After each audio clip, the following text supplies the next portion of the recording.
नमस्कार मैत्रिणींनो, मंजू क्रिएशनमध्ये तुमचे सर्वांचे स्वागत आहे। तर आज मी तुम्हाला वांग्याचं भरीत ही रेसिपी दाखवणार आहे। टोमॅटो घातलेलं वांग्याचं भरीत ही रेसिपी मी तुम्हाला दाखवत आहे। चला तर मग आपण पहिल्यांदा मी काय करणार आहे तुम्हाला दाखवत आहे।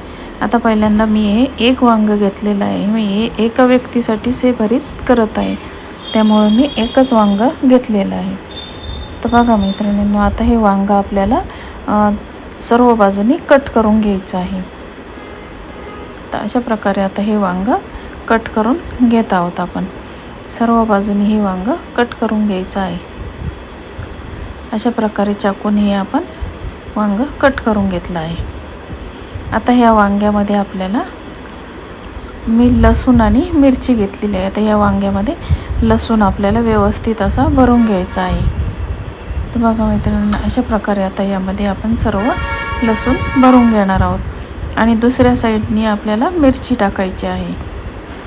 आपण जेवढ्या ठिकाणी आपल्याला ती चीर घेतलेली आहे त्यामध्ये लसूण आणि मिरची हे आपल्याला व्यवस्थित अशा टाकून घ्यायच्या आहे आतमध्ये।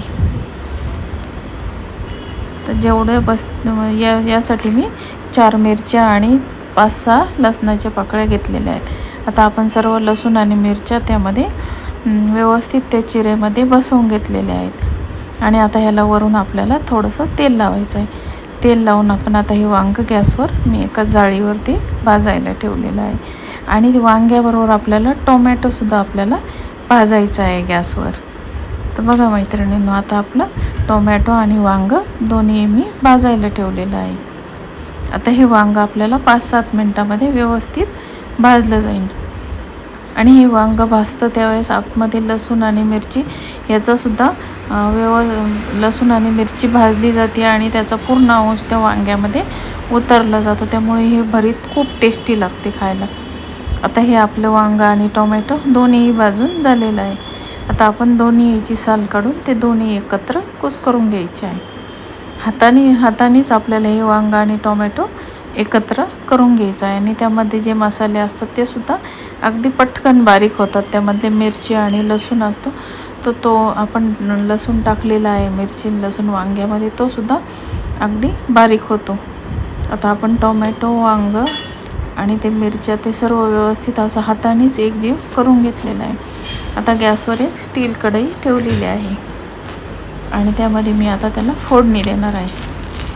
बघा मैत्रिणींनो, आपण आता यामध्ये मोहरी टाकलेली आहे, थोडीशी हळद टाकलेली आहे। आपल्याला यामध्ये तिखट टाकायचं नाही, कारण मिरच्या टाकलेल्या आहेत। कोणाला जर आवडत असेल तर वरून तिखट थोडं टाकलं तरी चालतं। आता त्यामध्ये मी हे सर्व मिक्स केलेलं वांग टाकून घेतलेलं आहे तेलावर। तेलाची त्याला फोडणी दिली आहे। आणि आता थोडंसं मी त्यावर तिखट टाकणार आहे। मीठ टाकून घेऊया आणि नंतर थोडीशी लाल मिरची पावडर आपण त्याच्यावर टाकून घेऊया। आता हे मीठ टाकून व्यवस्थित मी हलवून घेतलं आहे। आता त्याच्यावर आपल्याला अजून मी काय टाकते हे बघा। आता थोडंसं लाल मिरची पावडर टाकली आणि ते व्यवस्थित हलवून घेऊया।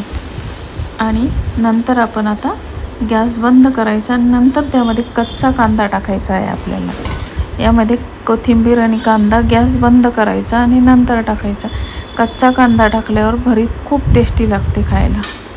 शिजलेल्या कांद्यापेक्षा कच्च्या कांद्याने भरताला खूप टेस्ट येते। आता मी गॅस बंद केला आणि त्यामध्ये कच्चा कांदा टाकून घेतलेला आहे, कोथिंबीर आणि कच्चा कांदा टाकून घेतलेला आहे। तर बघा मैत्रिणींनो, अशा प्रकारे आता आपलं हे भरीत रेडी झालं आहे खाण्यासाठी। मी ते सर्विंग बाउलमध्ये काढून घेतलेलं आहे।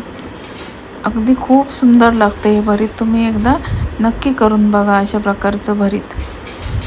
आणि तुम्हाला जर ही भरताची रेसिपी आवडली असेल तर माझ्या चॅनलला लाईक, शेअर आणि सबस्क्राईब जरूर करा। आणि तुम्ही अशा प्रकारचं भरीत नक्की करून बघा, तुम्हाला सुद्धा आवडेल। धन्यवाद।